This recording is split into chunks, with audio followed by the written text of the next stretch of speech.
아니, 그래도 내가 동생인데 형이 죽었으면 나한테도 보험금 나누어줘야지. 삼촌. 말이 되는 소리를 하세요. 저는 친아버지 장례식장에서 친동생인 삼촌을 향해 경찰을 부르겠다고 소리칠 뻔한 사람입니다. 아버지가 갑자기 세상을 떠난 날 하얗게 질린 우리 가족 앞에서 삼촌은 울부짖듯 이렇게 말했습니다.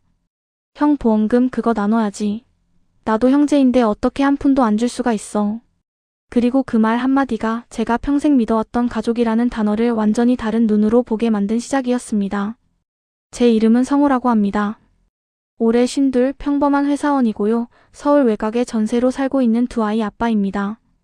제 아버지는 70둘에 돌아가셨고 어머니는 지금도 모퉁이 작은 아파트에서 혼자 지내고 계십니다. 아버지는 평생을 공장에서 일하셨습니다. 새벽같이 나가셔서 밤늦게 들어오는 게 당연했고 손바닥 전체가 굳은 살로 덮여 있을 정도로 평생 노동으로만 살아오신 분이었죠. 그 옆에는 늘 마른 기침을 달고 사는 어머니가 계셨고요. 그런 집안의 삼촌, 그러니까 아버지의 친동생은 어릴 때부터 조금 달랐습니다. 아버지가 군대 다녀와 바로 공장에 취직해 돈을 벌기 시작할 때 삼촌은 대학을 못 간 대신 이것저것 사업을 해보겠다고 여기저기 기웃거렸습니다. 그 사업이라는 게 가판대 과일 장사였다가 옷 가게였다가 나중에는 인터넷 쇼핑몰까지 별별 걸 다 해봤지만 결과는 늘 같았습니다. 형, 나 이번에 진짜 대박 날 것 같아. 조금만 도와줘. 이게 마지막이야, 진짜 마지막. 어린 시절 제 기억 속 삼촌은 항상 그런 말을 입에 달고 살던 사람이었습니다. 그리고 그때마다 아버지는 지갑을 열었죠. 오늘도 야근하고 온 월급 봉투의 반을 삼촌에게 쥐어주고 남은 반으로는 우리 형제 학원비를 겨우겨우 맞췄습니다. 어머니는 그런 아버지를 볼 때마다 잔소리를 늘어놓았습니다. 여보, 동생도 좋지만 우리 애들부터 챙겨야지. 언제까지 저 사람 뒷수습만 할 거야.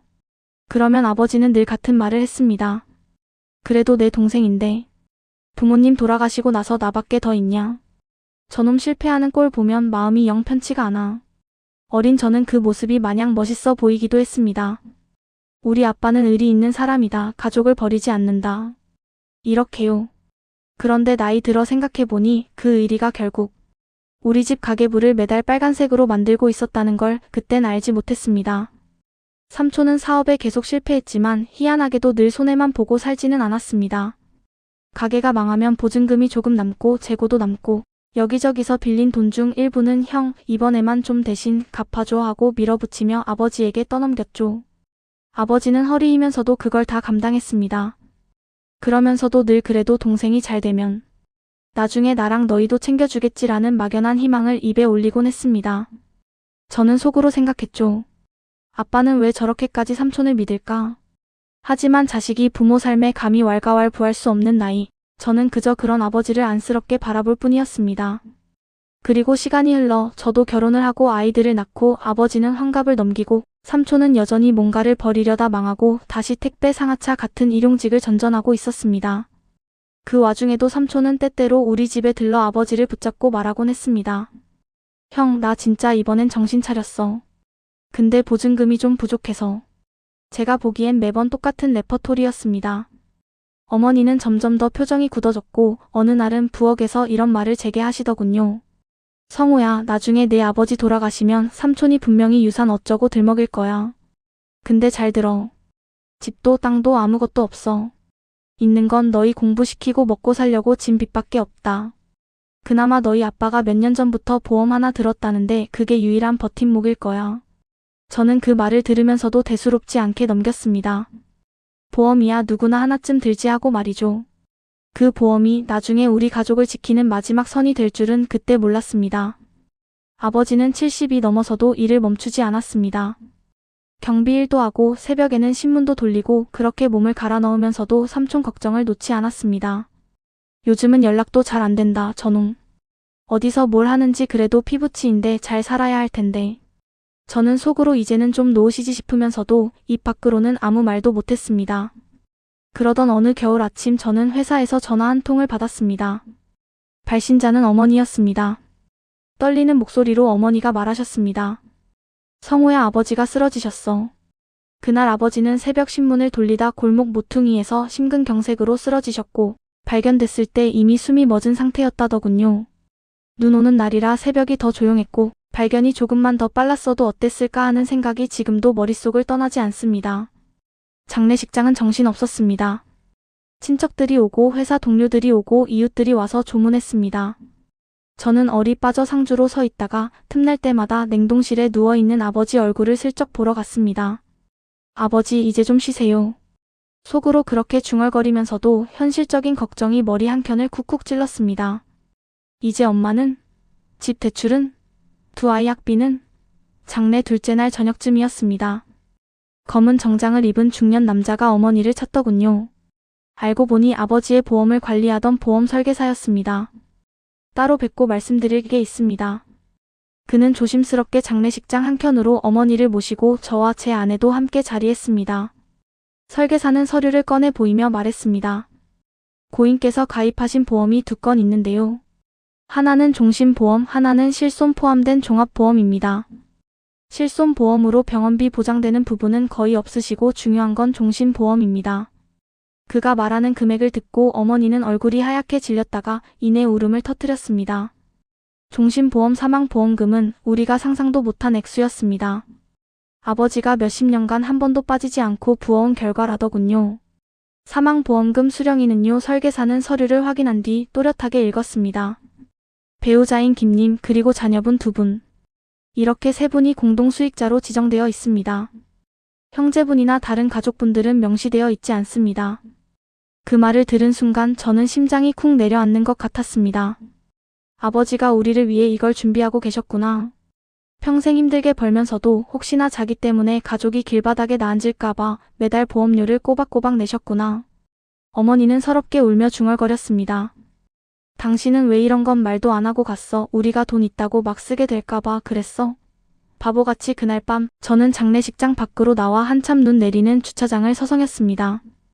달빛에 눈이 반짝였고 담배를 피우러 나온 몇몇 남자들의 숨소리가 희미하게 들렸습니다. 이상하게도 아버지를 잃은 슬픔과 함께 왠지 모를 안도감이 섞여 올라오는 걸 느꼈습니다. 그래도 최소한 엄마가 당장 생활비 걱정은 안 해도 되겠구나. 그런데 그 일이 다른 누군가의 눈에도 들어갔던 모양입니다. 장례 마지막 날 3일장을 마치고 발인을 준비하던 아침이었습니다. 삼촌이 술이 잔뜩 오른 눈빛으로 장례식장 뒤편 흡연구역에서 저를 기다리고 있더군요. 야, 성호야. 너 잠깐 나 좀 보자. 저는 삼촌이 너무 취해 보여서 혹시 또 사고를 치지 않을까 조마조마한 마음으로 따라갔습니다. 그러자 삼촌이 대뜸 묻더군요. 야, 보험 설계사랑 뭐 얘기했냐? 형이 보험 들었다며? 저는 순간 당황해서 얼버무렸습니다. 아, 그냥 뭐 병원비 어쩌고 그런 얘기였어요. 그러자 삼촌이 비웃듯 말했습니다. 나도 들었어, 이놈아. 옆에 있던 형수님 친구가 보험 설계사한테 와, 그럼 어기네 이러던데 내가 귀가 없냐? 내 아버지 평생 우리 집안 위에 살다가 갔는데 그 보험금은 당연히 형제끼리 나눠야지. 그 말을 듣는 순간 제 귀를 의심했습니다. 네. 삼촌은 마치 당연하다는 듯 말했습니다. 형이 평생 누구 때문에 돈 쓰고 살았는데 나 때문에 빚진 것도 많고 형 사업은 내가 하라고 해서 한 것도 있고 빌려준 것도 있고 웃기지 마. 그 보험금은 형 재산이야. 유산이라고. 나도 유족인데 왜 나 몰래 쏙 빼돌리려고 해. 제 안에서 뭔가가 딱 하는 소리를 내며 끊어지는 느낌이었습니다. 삼촌, 그건 유산이 아니라 보험금이에요. 그리고 수령인도 엄마랑 저희 형제들로 지정돼 있고요. 그건 아버지가 생전에 정해 놓으신 거예요. 제가 최대한 차분하게 말하자 삼촌은 삿대질을 해가며 소리쳤습니다. 너 이 자식 피도 눈물도 없냐? 형이 나를 어떻게 키워줬는데? 부모님 돌아가시고 나서 나 뒷바라지 다 해준 사람이 형이야. 내가 형한테 빌린 돈도 있지만 형이 사업 같이 해보자고 해서 같이 망한 것도 있잖아. 그런 거 계산 안 하냐? 저는 순간 어이가 없어서 웃음이 나올 뻔했습니다. 삼촌, 그건 이미 옛날 일이에요. 그리고 그게 다 빌린 돈이지 투자 받은 거 아니잖아요. 아버지가 다 갚으신 거고요. 저희가 이제 와서 그 정상까지 다시 해야 하나요? 삼촌의 얼굴이 불그스름하게 달아올랐습니다. 술기운인지 분노인지 모르겠지만 눈이 충혈되어 있었습니다. 그래. 그럼 좋다. 네가 그렇게 나오면 나도 가만 안 있는다. 형 유산 나눠달라고 법대로 할 거야. 집안 망신 났건 말건 너 같은 버르장머리 없는 조카는 진짜 처음 본다. 그 순간 제 입 밖으로 튀어나오려던 말이 있었습니다. 집안 망신은 지금 삼촌이 혼자 다 시키고 있는 거예요. 하지만 그 말을 삼켰습니다. 장례식장에서 싸움이 나면 돌아가신 아버지가 가장 속상해하실 것 같아서요. 삼촌, 지금은 장례 중이니까 나중에 얘기해요. 차분할 때. 저는 그렇게 말하고 돌아서려 했지만 삼촌은 제 어깨를 거칠게 잡아끌며 한마디를 더 내뱉었습니다. 형, 보험금 나한테도 얼마 들어와야 한다. 안 그러면 나도 가만 안 있어. 형이 그 돈 들 때 내 이름도 넣는다고 했어. 나중에 잘 되면 나도 챙겨준다고 했다고. 그 말이 진짜인지 그저 술김에 꺼낸 말인지 저는 알 수 없었습니다. 하지만 한 가지는 분명했습니다. 이 사람은 아버지의 마음을 돈의 크기로만 기억하고 있다는 사실이요. 장례가 끝나고 아버지를 모신 납골당에서 집으로 돌아오는 길, 저는 조수석에 앉아 어머니를 훔쳐봤습니다. 어머니는 말없이 창밖만 바라보고 계셨습니다. 집에 도착해 겨우 숨 좀 돌린 후 저는 조심스럽게 어머니에게 삼촌 이야기를 꺼냈습니다. 엄마, 삼촌이 보험금 얘기를 했어요. 자기 몫을 달라고. 어머니의 얼굴이 순간 굳었습니다. 역시나. 어머니는 이미 예상하고 계셨다는 듯 깊은 한숨을 내쉬었습니다. 너 아빠가 보험 들 때 내가 같이 가서 서류 쓴 적이 있어.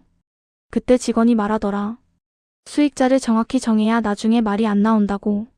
그래서 너희 아빠가 그 자리에서 이름을 썼어. 장남, 차남 딱 이렇게. 형제들 이름은 넣지도 않았어. 저는 고개를 끄덕였습니다. 그럼 법적으로도 삼촌이 받을 돈은 없는 거죠? 없지. 보험금은 상속 재산이 아니고 수익자한테 바로 가는 돈이라더라. 너희 아빠가 그렇게 설명 듣고도 굳이 형제들 이름 안 넣었다는 건 이유가 있겠지. 어머니는 고개를 잠시 떨궜다가 떨리는 목소리로 계속 말했습니다. 내 아빠 평생 동생 뒷바라지 하느라 허리 휘었어. 그래도 좋은 소리 한 번 못 들었지. 빚 대신 갚아주고 가게 보증 서줬다가 우리가 길거리 나앉을 뻔한 적도 있고. 그때 내가 뭐라 했는지 아니? 저는 고개를 저었습니다. 어머니는 씁쓸하게 웃었습니다. 여보, 우리 애들 미래까지 저 사람한테 맡기고 살 거야? 그랬어. 그때 내 아빠가 저녁에 혼자 울더라. 내가 동생 인생 망친 건 아닌가 그러면서. 그래서 그 다음날 바로 보험 가입하러 갔지. 나중에라도 내가 쓰러지면 최소한 너희 세 식구는 버틸 수 있게 하려고. 저는 아무 말도 할 수 없었습니다. 그래도 한 가지는 분명해졌습니다. 아버지는 이 돈을 삼촌이 아니라 우리를 위해 남겨두신 거다. 그때였어요. 어머니가 제게 낡은 공책 한 권을 건네셨습니다. 이거 너희 아버지가 평생 들고 다니던 수첩이다. 나도 장례 치르고 나서야 제대로 봤어. 공책을 펼쳐보니 연필과 볼펜으로 날짜와 금액이 빼곡히 적혀 있었습니다. 1989년 3월 14일 동생 가게 보증금 300만 원. 1992년 8월 2일 동생 빚 대신 갚은 돈 500만 원. 1998년 11월 20일 동생 카드 연체금 280만 원. 그렇게 수십 년간 동생에게 들어간 돈이 한 장 한 장 차곡차곡 기록되어 있었습니다. 마지막 장에는 삐뚤삐뚤한 글씨로 이런 문장이 적혀 있었습니다. 이 돈은 다 돌려받지 못해도 된다. 다만 이 빚을 내 아내와 아이들에게 물려주지 말 것. 그 글씨를 보는 순간 눈물이 핑 돌았습니다. 엄마, 이거 나중에 삼촌이 뭐라고 하면 보여줘요. 제가 말하자 어머니는 고개를 저었습니다. 아니다. 저 사람은 어차피 이걸 봐도 자기 입장만 생각할 거야. 그래도 네가 이런 건 알아둬야 할 것 같아서 보여준 거야. 내 아버지가 평생 무슨 마음으로 살아왔는지. 그날 밤 저는 혼자 방에 앉아 공책 마지막 장을 다시 읽었습니다. 이 빚을 내 아내와 아이들에게 물려주지 말 것. 그 한 문장이 제 가슴에 깊이 박혔습니다. 그래, 아버지는 이미 우리 편을 선택하셨구나. 평생 동생 편만 든 게 아니라 마지막에는 우리를 위해 선을 그으신 거구나. 며칠 후 예상대로 삼촌은 다시 전화를 걸어왔습니다. 이번에는 술이 덜 깬 목소리로요. 성우야, 너 장례 때 그 얘기 못한 거 아직도 마음에 남아서 전화했다. 보험금 생각 좀 안 해봤냐? 저는 더 이상 피하지 않기로 마음먹었습니다. 삼촌, 아버지 보험 서류 제가 직접 봤어요. 수익자는 엄마랑 저희 형제뿐이에요. 그건 법적으로도 그렇고 아버지가 직접 정하신 거예요. 삼촌은 버럭 소리를 질렀습니다. 그러니까 그걸 나누자고. 형이 평생 날 위해 돈 썼는데 그거 보전해 달라는 거지. 나보고 형 동생 아니라고 할 거야? 그때 저는 아버지의 공책에서 봤던 문장을 떠올렸습니다. 그리고 조용하지만 단단한 목소리로 말했습니다. 삼촌, 아버지는 그 돈을 돌려받을 생각이 없으셨던 것 같아요. 공책에 그렇게 쓰여 있었어요. 이 돈은 다 돌려받지 못해도 된다. 다만 이 빚을 내 아내와 아이들에게 물려주지 말 것. 이게 아버지 진짜 마음이었어요. 삼촌은 잠시 말이 없더니 소리를 조금 낮췄습니다. 그걸 형이 그렇게까지 썼다고? 네. 날짜랑 금액 다 적혀 있었어요. 삼촌이 결혼할 때 도와준 돈, 가게 보증금, 카드 연체금 아버지가 다 기억하고 있더라고요. 그래도 마지막에 그렇게 쓰셨어요. 다 돌려받지 못해도 된다고. 대신 저희 보고 그 빚을 대신 갚지는 말라는 뜻이잖아요. 삼촌 쪽에서 한숨 섞인 숨소리가 들렸습니다. 그래도 내가 형한테 받은 정이 얼만데 그걸 돈으로만 계산하면 안 되지. 저는 그 말에 순간 화가 치밀었지만 꾹 참았습니다. 삼촌, 그 정을 지금 누구한테 요구하시는 거예요? 아버지는 이미 다 주고 가셨어요. 평생. 이제는 저희한테까지 그 빚을 지우지 말아달라는 거예요. 잠시 침묵이 이어졌습니다. 저는 그 침묵이 더 무서웠습니다. 이 사람의 입에서 또 어떤 말이 튀어나올지 몰랐거든요. 그런데 뜻밖에도 삼촌은 점점 기어 들어가는 목소리로 중얼거리더군요. 그래. 알겠다. 내가 너무 멀리 간 것 같네. 저는 그 말을 듣고도 안심이 되지 않았습니다. 삼촌, 한 가지만 더 말씀드릴게요. 만약 삼촌이 이 일을 두고 친척들 사이에 소문내고 엄마나 우리 욕을 하면 저도 가만히 있지 않을 거예요. 아버지 공책 사본 떠서 다 보여드릴 수 있어요. 삼촌이 어떤 삶을 살았는지, 아버지가 평생 어떤 마음으로 살았는지. 한동안 전화기 너머로 숨소리만 들렸습니다. 그리고 마지막으로 삼촌이 말했습니다. 그래, 알았다. 내가 입이 근질거려도 그냥 술이나 먹고 말지 뭐. 형이가 저승에서 나 쳐다보면 또 욕하겠지. 그렇게 전화는 끝났습니다. 그 후로 삼촌은 한동안 우리와 연락을 끊었습니다. 명절에도 제사에도 안 오더군요. 처음에는 속이 시원했습니다. 이제 삼촌 걱정 안 해도 되겠다. 아버지도 하늘에서 이제야 좀 편해지셨겠지. 그런데 시간이 조금 더 흐르자 이상하게도 마음 한켠이 허전해지기 시작했습니다. 어느 날 어머니가 이런 말씀을 하시더군요. 사람 참 간사하지. 젊었을 땐 저 사람 때문에 쏙 터져 죽는 줄 알다가도 나이 들어서 소식 없으니까 괜히 또 걱정돼. 저는 웃으며 받아쳤습니다. 삼촌이 알아서 살겠죠, 뭐. 언제까지 우리가 뒤치다꺼리하면서 살 수는 없잖아요. 어머니는 잠시 창밖을 보다가 낮게 중얼거렸습니다. 그래도 내 아버지 동생인데 내가 죽기 전에 한 번은 얼굴 보고 싶네. 그 말을 듣는 순간 제 마음이 조금 흔들렸습니다. 나는 정말 이대로 삼촌을 완전히 끊고 살아도 괜찮을까? 시간이 더 흘러 아버지가 돌아가신 지 3년째 되던 해였습니다. 어느 초겨울 퇴근길 낯선 번호로 전화가 왔습니다. 받으니 쉰 목소리가 들리더군요. 성우야, 나다. 삼촌이었습니다. 오랜만이네요, 삼촌. 저는 최대한 감정을 숨기려 했습니다. 삼촌은 쓴웃음 섞인 목소리로 이렇게 말했습니다. 나 지금 병원이다. 간이 많이 안 좋아졌대. 술을 너무 오래 했다고. 의사가 그러는데 이대로 계속 살면 얼마 못 산다고 웃기지. 저는 한순간 말문이 막혔습니다. 그래서 전화하신 거예요? 삼촌은 한숨을 쉬더니 이렇게 말했습니다. 너한테 또 돈 달라는 거 아니다. 그럴 자격도 없고. 그냥 형 생각나서. 내 엄마도 보고 싶고. 나도 늙으니까 이놈의 자존심이 뭔 소용인가 싶더라. 내가 옛날에 보험금 어쩌고 했던 말 취소하고 싶어서 전화했다. 늦었지만.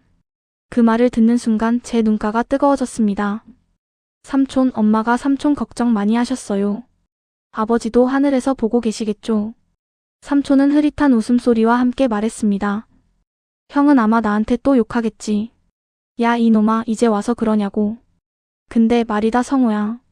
네가 그때 나한테 한 말 생각 많이 했다. 이제라도 아버지 빚을 우리한테 넘기지 말아달라고. 그게 참 뼈에 사무치더라. 저는 조용히 대답했습니다. 삼촌, 그게 아버지 마지막 부탁이었어요. 공책에 직접 쓰셨더라고요. 우리한테 그 빚을 물려주지 말라고. 잠시 침묵이 흘렀습니다. 그리고 삼촌이 마지막으로 이렇게 말했습니다. 그래서 이 말은 꼭 해두고 싶었다. 형 보험금 나는 한 푼도 받을 자격 없다. 그건 형이 너희 살리려고 남긴 거니까. 혹시나 내가 죽고 나서도 누가 그런 소리 꺼내면 넌 그 공책 보여줘라. 내가 어떤 놈이었는지. 그 전화가 제가 삼촌에게서 들은 마지막 진심이었습니다. 그로부터 몇 달 후 삼촌은 조용히 세상을 떠났습니다.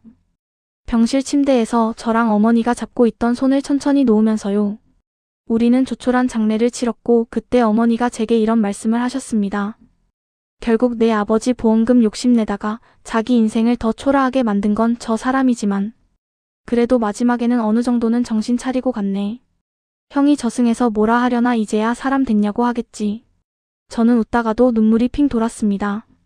아버지가 남기고 간 보험금은 그렇게 우리 가족의 삶을 조금은 덜 힘들게 해주었습니다. 집 대출 일부를 갚았고 어머니 노후를 위한 작은 월세방을 마련했고 제 아이들 대학 등록금을 준비하는 데도 큰 도움이 됐습니다. 아주 부자가 된 건 아니지만 다음 달 월세를 어떻게 내나 하며 잠 못 이루지는 않을 정도로요. 그 돈을 쓸 때마다 저는 늘 아버지를 떠올립니다.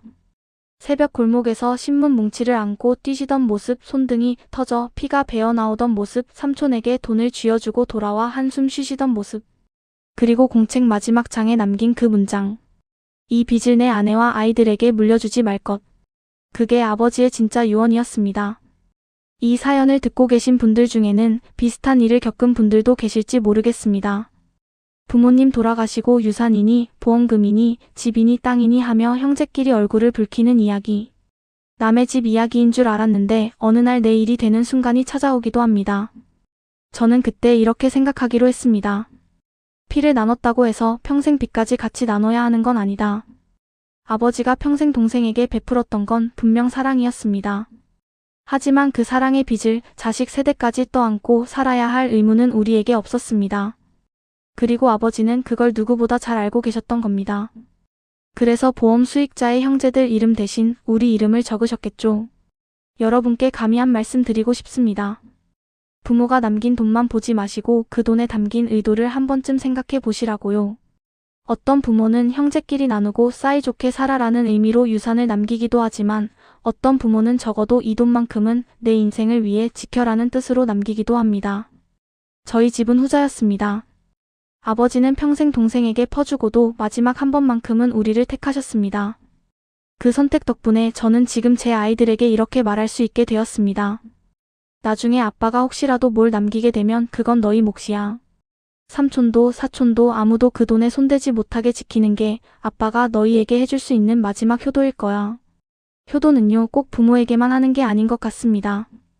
저는 가끔 이런 생각을 합니다. 나는 내 아이들에게 효도하고 있는가? 아버지가 제게 남긴 보험금 그건 돈이 아니라 너희 인생만큼은 네가 지켜라라는 메시지였습니다. 그리고 삼촌은 비록 늦었지만 마지막에 그 사실을 인정하고 떠났습니다. 언젠가 저도 아버지를 다시 만나게 된다면 이렇게 말하고 싶습니다. 아버지가 남겨주신 그 돈, 우리 가족을 지키는데 잘 썼습니다. 그리고 삼촌한테는 마지막까지 아버지 동생으로 대해드렸습니다. 너무 걱정 마세요. 여러분의 가족들 속에도 삼촌 같은 사람이 있을지 모릅니다. 그 사람을 미워하라는 말은 아니지만 최소한 그 사람의 인생까지 대신 살아주지는 마시라고 이 사연으로 조용히 전하고 싶었습니다. 그리고 부모님이 남기고 가신 그 한 문장, 그 한 선택을 가볍게 여기지 마시길 바랍니다. 거기에는 평생 말로 다 못한 사랑과 후회와 여러분을 향한 마지막 배려가 담겨 있으니까요. 소중한 시간 내어 영상 시청해 주셔서 진심으로 감사드립니다. 혹시 괜찮으시다면 좋아요와 구독으로 마음 한번 부탁드려도 될까요? 여러분의 작은 응원이 저에게는 정말 큰 힘이 됩니다. 감사합니다.